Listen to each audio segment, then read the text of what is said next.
Hay quienes piensan que el logro máximo de una civilización es alcanzar la inmortalidad. En cambio, hay quienes creen que, sin la presencia de la muerte, no habría civilización alguna. La conciencia de finitud es el combustible del esfuerzo por sobrevivir, y sin esta urgencia por la supervivencia el desarrollo técnico, científico y cultural no habría tenido razón de ser.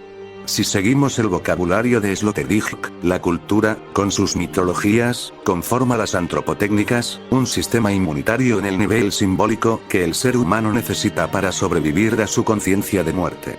Esta idea de la muerte como motor de la civilización es la base de lo que la psicología social ha dado en llamar teoría del manejo del terror, según la cual cualquier visión del mundo se ha desarrollado para ayudarnos a vivir con el sentimiento de mortalidad.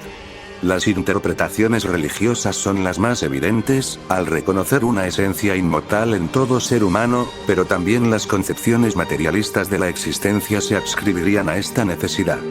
Por ejemplo, la lealtad a los vínculos sanguíneos, la continuidad de la estirpe o las adhesiones a grupos nacionalistas llevan implícito el deseo del individuo de sobrevivir a través del colectivo, encontrando su esencia inmortal en la identificación con los valores comunes.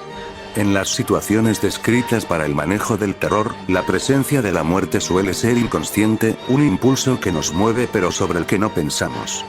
Cuando, en cambio, se racionaliza, el individuo no se limita a buscar al grupo para perpetuarse de alguna manera, sino que se cuestiona su relación con los demás en un nivel más profundo y desarrolla unos valores por encima de las motivaciones colectivas, centradas en perseguir la fama y la riqueza a costa de otros. Se esfuerza, en cambio, por cultivar relaciones más hondas y vincula su desarrollo personal al de la acción moral. En una vida inmortal, se dejaría llevar el ser humano por el lado más simple de la fama, de la voluntad de poder que mueve a los hombres a dominar y perseguir la adoración de sus contemporáneos. ¿Qué sentido tiene la vida sin la presencia de la muerte? Pensemos ahora en la búsqueda de la gloria personal como el reverso de la moneda. No es la colectividad la que sobrevive por la acción del individuo, sino este el que perpetúa su nombre a través del grupo al tiempo que lo reafirma. En todas las épocas, el legado personal, la contribución a una cultura determinada, ha sido la manera de sobrevivir a la muerte física. ¿Existirían las grandes obras de arte sin la necesidad imperiosa de burlar el sentimiento de mortalidad? Esta pregunta, y la vaga respuesta afirmativa que se intuye, nos abre otros caminos por los que rondar las aspiraciones humanas. El arte en su máxima expresión es deudor de la tragedia, de la inquietud y la angustia. La cesación de la muerte no acabará con ellas.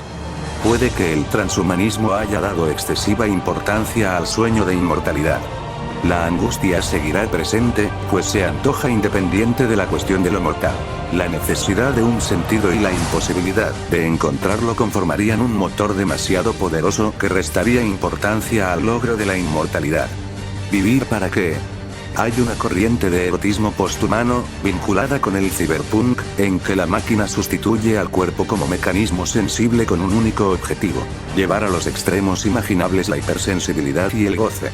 Aquí, la tecnología se convierte en un sustituto de la animalidad en el imaginario transhumanista, en una especie de hedonismo rebelde que pretende que los valores y la búsqueda de sentido están asociados a ideologías de corte reaccionario.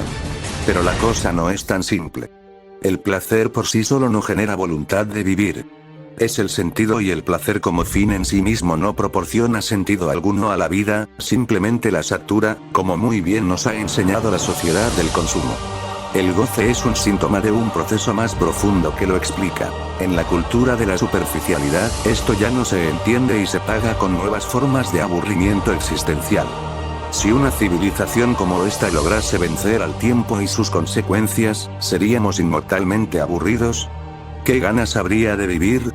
Viktor Frankl reflexiona en su obra El hombre en busca de sentido acerca del papel de la muerte para la vida humana. Si usted quiere sacarle el mejor partido a su vida, deberá contar constantemente con el hecho de la muerte, con el hecho de la mortalidad, con el hecho de la transitoriedad de la existencia humana.